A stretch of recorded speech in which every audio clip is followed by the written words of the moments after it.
This is fun. Good evening, my viewers. I'm very honored tonight. This is George Ondek with the Get On Deck show with George, and I'm very honored to have Toni Quest with me, TQ, as you're known on your cable access show. Yes. Mm-hmm. Toni is an artist. She's had a radio program, and she's also a talk show host like I am. Thank you. Toni, in my quest for great guests, I saw your show and I wanted to have you on, and I thank you for coming on the George Ondek show. It's my pleasure. Let's hear a little more about your 3 different careers that I know about. 4. Oh, 4. You were on radio. Mm-hmm. With did that come about? Some years ago, I was asked to interview with to be the interviewee on a show with a woman by the name of Dr. Niyama Williams, and I interviewed her about a book that was published, that I was published in an anthology, and I had also done the artwork on the front of the book. I had licensed one of my paintings for the book, and she wanted to talk to me about that. And you were on 4 years, you told me, or are you still on the radio? Not currently, but I'll be going back to the radio. It's something that I'm planning out, because I'm not like going to do things without planning them. And yeah, it was 4 years, I think from 2007 to 2008. Yeah, so I'm not good at math. How many years is that? Whatever it is. Yeah. But no, it wasn't that long. It was whatever it was. But I was on for a few years. I think it was 3 years. And it was a live internet show. Wow. And I did it every Monday night. And how did you get your guests? How did I get my guests? Yeah, how did you pick out guests? Well, I have a genuine interest in what people do, especially if it has to do with the arts, or even if it's about something else. I've interviewed authors, and I've interviewed some educators, and I think a lot of it has to do with having a genuine interest.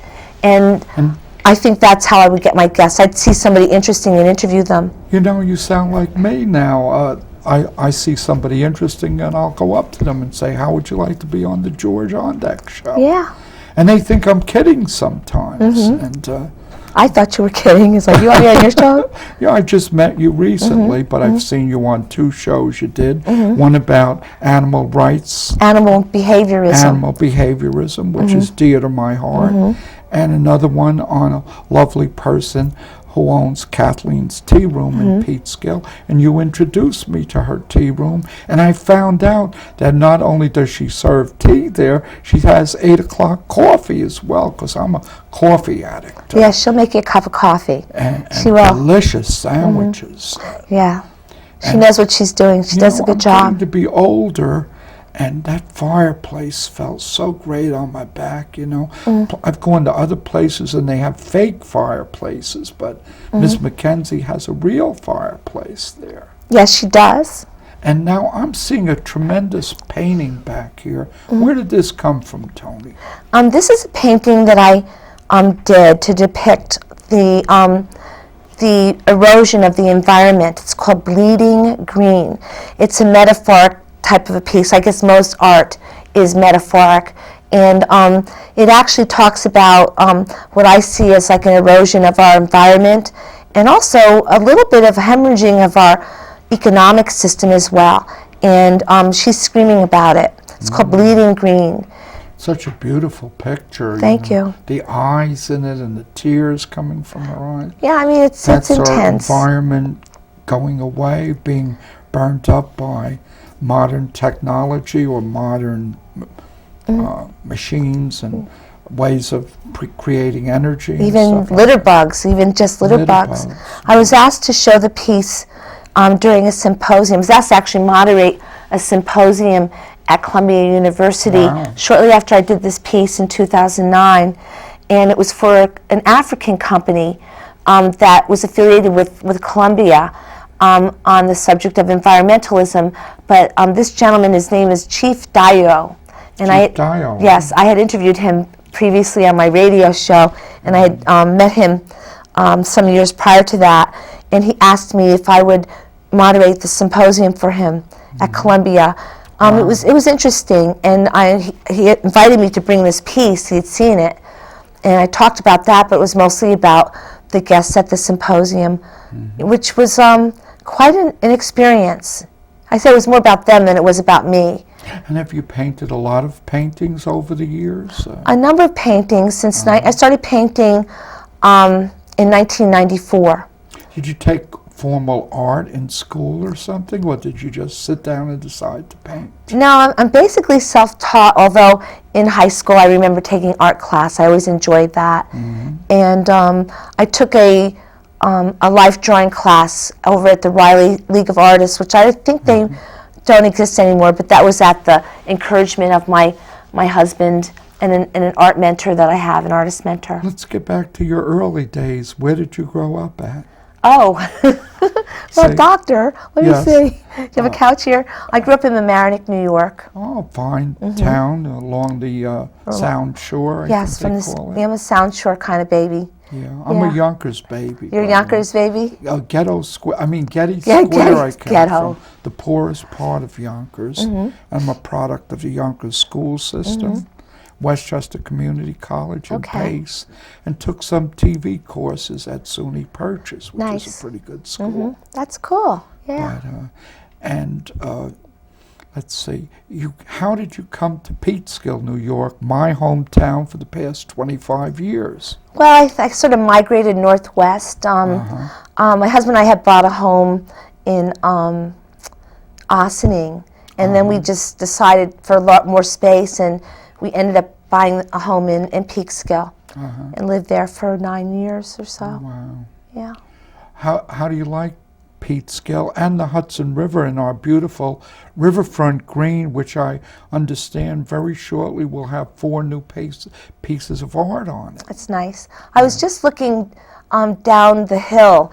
You know, I guess I was at the top of that's Central Avenue, and I just happened to turn around and look down the hill, and the sun was kind of setting. I said, "Boy, what a beautiful!" Have you could been- you could see the water. It was just so Have pretty. you been there at night as the sun is setting? At I have, Riverfront yes, not Green, recently, but I and have the been. sky turns red, and I mean, you feel like you're at the Riviera in Italy or Rome or whatever.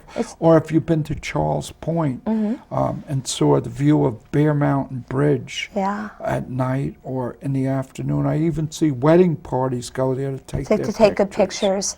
And this is the beautiful part of Peekskill that people should know about on places like News 12, not the drug dealing that may go on in our city, presenting us in a negative light. We have a lot of very positive things happening, like the artist community. Yeah. You have an art studio here in Peekskill? I do, yeah. Yeah. Where are you located? On Main Street. And I work there. I actually do all my work there. My painting I do there. In the past, I guess, 3.5 years, going on 4 years now, I've started making and designing jewelry, which, very was nice. something I never dreamed I'd do. I sort of found me, so I design different things for people. I do a lot of custom work. I had suggested a book when we were talking prior to the show, 4 Doors, and you seem to be the epitome of what the man was talking about in that book. If you decide you want to do something, you don't let anyone stop you. You go out and do it, right? Yeah. I'll say with the jewelry, I did not want to do it, I'll be honest. Because when it was suggested to me, I'm like, I'm not a crafter. I drop tools. I'm not good with tools. I'm not good with tools. I'm good with speaking, but with anything mechanical, my wife says I fall apart. Yeah, well, don't do that. No, well, I'm not handy, I guess, but I guess with the arts, with speaking, and I guess I'm pretty good there. Yeah. But let's get back to what other talents do you have besides art? And what made you decide to do what I've been doing for the past 17 years, get on to public access TV, and why do you think that's important? Well, I took a hiatus from doing radio because it's kind of always there. I love doing radio. I'll do that again. But and then in the interim, I was involved in sort of building up my business, my jewelry business, my art business. I was painting, and then when I moved to the artist district of town, You know, Peekskill, New York, in our hometown. yes, our home. Well, yeah, it's your hometown, Yes. our hometown. I just, you know, it was suggested to me that I do a show. Initially, I had interviewed some people for the Martin Luther King commemoration dinner, just sort of to ramp up interest that particular year, which was year before last. And so I interviewed people that were involved in, you know, the presenting of awards there, who were involved with the commemoration dinner annually, and also with the Housing Preservation Company. And there were some performing artists that were going to be part of this celebration that year, and so I was interviewing them. And they were also presenting art, so I interviewed some of the artists on cable access, and sort of segued into doing my own show. You didn't feel shy the first time you got in front of the camera and were actually interviewing someone, or did you feel like you were in your natural setting where you should have been all along? I find that, you know, as far as being shy and nervous about a show, if I have a genuine interest in what this person has to say, and I'd say 90% of the time I do, it just comes naturally because the focus is really not on myself. It's on them. I feel the same way, Yeah. by the way. So we have a lot in common. You know? One of the most interesting courses I took in college was a speech class. Because you won't believe this. I'm a talk show host today, but I used to be the shyest person you knew. But we were forced to get up and do a 3-minute speech. And Yeah. from that, I guess, it brought me out. The rest is history, George. Maybe some people feel that genie should have stayed in the bottle, but People watch your show, I'm sure. really, I've seen it. I hear a lot of people watch it. Yeah. And I think I will be expanding my audience by having you as a guest tonight.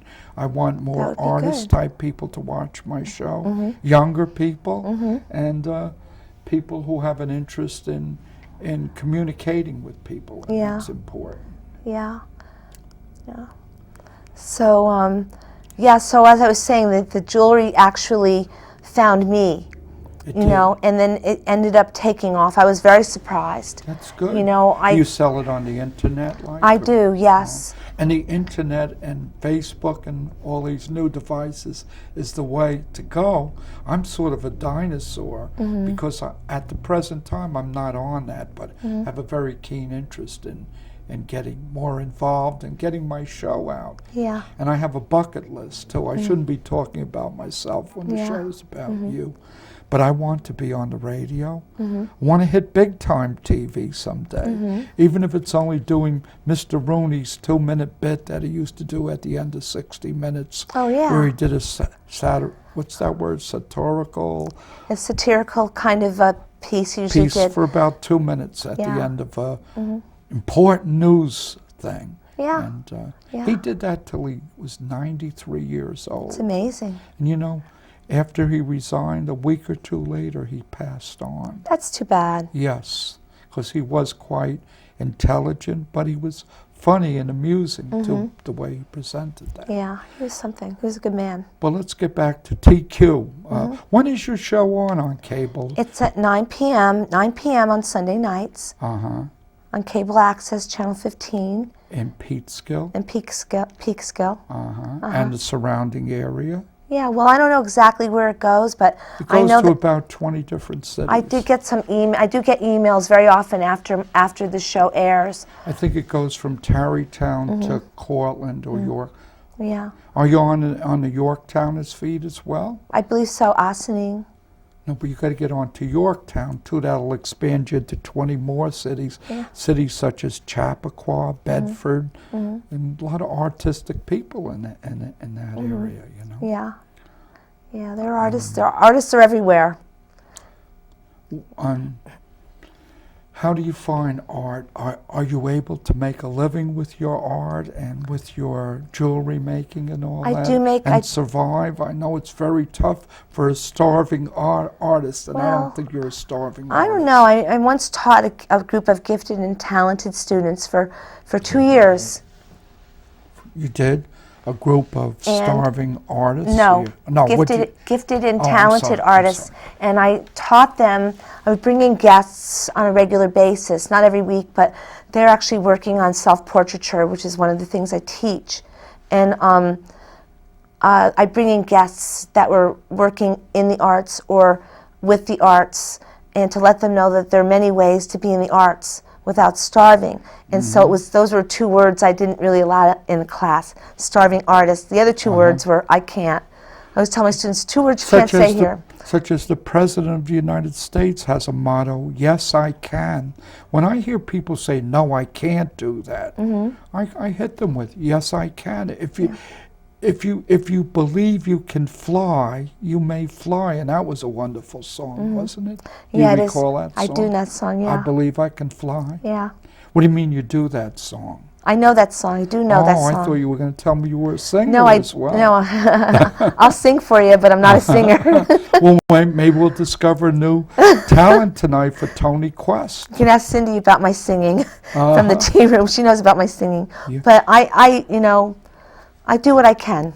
Really? I just show an interest in other people, and it's worked for me my whole life because I really do feel it. Now tell me something else. We were talking also earlier. I'm a Vietnam vet, and you said you did something with veterans or...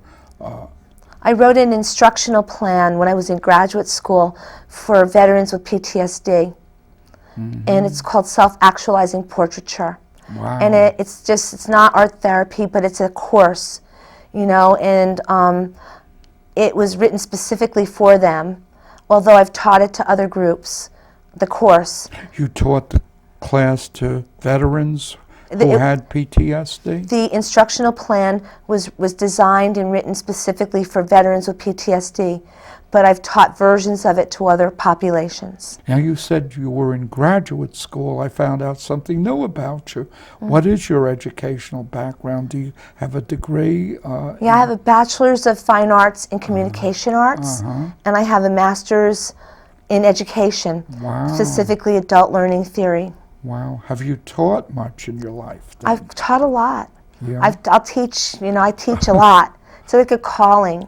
People in the clergy say that they're called to the clergy. I was called to teach. Yeah, I'm working with somebody locally on a smaller project that could turn into a larger project. And on Twitter, I tweet mainly about education. And I have a lot of followers that follow me because I talk about education. Teach me more what Twitter and tweeting is. I know birds tweet, but this sounds like a foreign language to me, tweeting. I'm like Regis. He didn't quite keep up with all the modern He had someone technology. tweeting for him. Even Letterman, he doesn't seem to be up on all the modern technology. They have their people do those things for them. Oh, they do. Like I'm on YouTube. I'm shown all over the world. I don't know if your show is or not, but you should get on that as well. I am on YouTube. But, I have a number of videos on YouTube. But I have people who do that for me. I don't know how to physically. So have your people tweet for you. Tweet?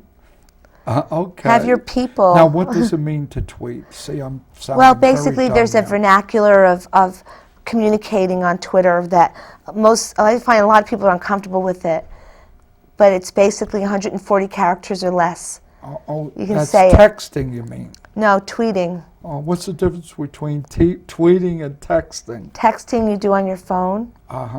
Not while you're driving, but right? Not while you're driving, or you get a ticket. 5 points, but worse than that, you could kill someone. Yeah, and you yes. could kill yourself. Don't people realize when they're down there doing that, they're distracted from their driving? They could kill somebody. It only takes 5 seconds, 3 seconds of not paying attention. It takes a split second. Thank you. I stand corrected, Yes. young lady. Yes. But Takes a split second. So if we've done nothing else tonight, we've taught people you shouldn't text while you're driving. They wanted to hear that from me, I'm sure. And also they could get 5 points on their license, first offense, and $250 or $500. You should get a fine. state trooper in here on your show. No, You should. I want artists like you. No, they'll talk the talk. There They'll you tweet go. That's a good idea. About tweeting and texting while driving. Right. They're experts on that. Really? Yeah. Okay. But let's get back to arts. Mm-hmm. Arts in Peekskill. That's been promoted quite a bit. And North Division Street is beautiful with the art district and the various restaurants we Yeah. have. You know, we've got to do more to promote our hometown, Peekskill, New York. What do you think? You're doing a good job.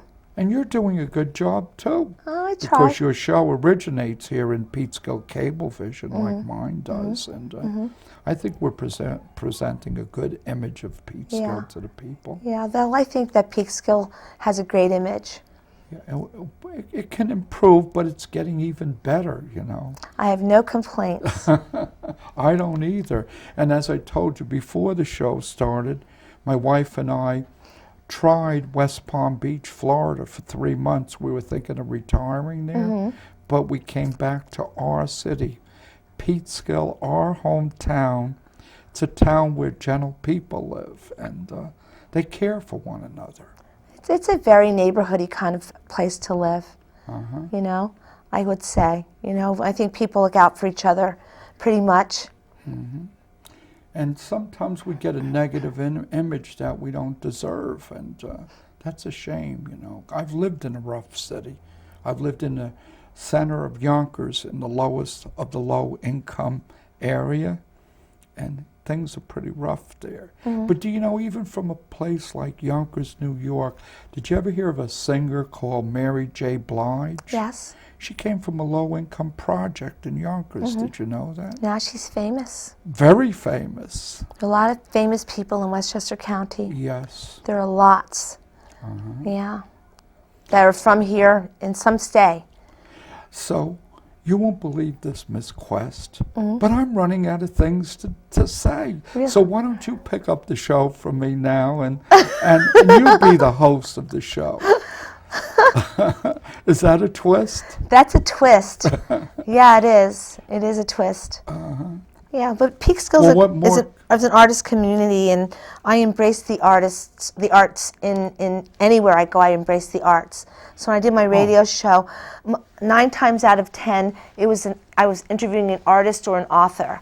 And I think I'm doing the same thing here in Peekskill on public access. And another thing we're doing, the musical arts in Peekskill. The performing arts, In yeah. our little restaurants, you can go on a Saturday night and hear musicians play. Kathleen's Tea Room, several other places. You can hear folk singers, you can hear musicians, and the Paramount. I mean, I was just there last Friday night. I saw a doo-wop show. That was before your time, 50s music. And Yeah, I was born in the 50s. It was, you were, no way. No way were you born. I'm a baby boomer. You're about 35 get out of town with that. 40? No, it can't be 40, because I'm only 39. Did you know that? Okay, But there Jack. may be a little lie there. There may be a Jack little. Benny. Oh, you know Jack Benny? Wow. Reruns, right? Has to be reruns. No, it doesn't have to be. Well, you won't believe this. I remember Jack Benny on the radio before TV came out. What do you think of that? That shows you how old That part I don't remember, but I remember his TV show. Yeah. It was pretty good, funny. Yeah. Yeah. Tell us more about Toni Quest. We have 5 minutes left in the show. I've tried to find out as much about you as possible. What have I missed that the audience should know I think you about? touched on everything. Really? Yeah, I'm a public speaker. You asked me about the painting. Right. I told you about the company that asked me to do the symposium. It was called GlowFem, and they're very involved in the environment. And Chief Dayu, he's a Nigerian, chief, tribal chief, Wow. highly educated, Did you have him on your show? on my radio show.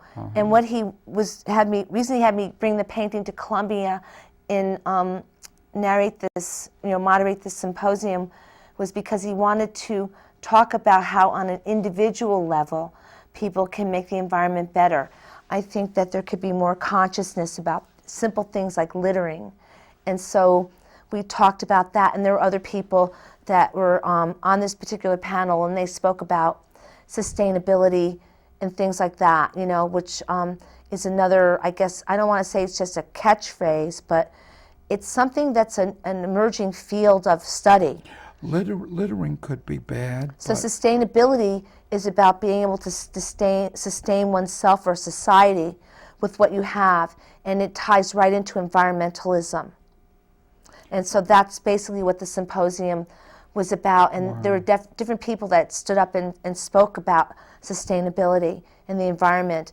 I brought my painting because I talked about, because it's an actual person, you know, depicted here, but it's really so personal. You know, when it comes to our environment, it's a personal thing, but it's collectively personal.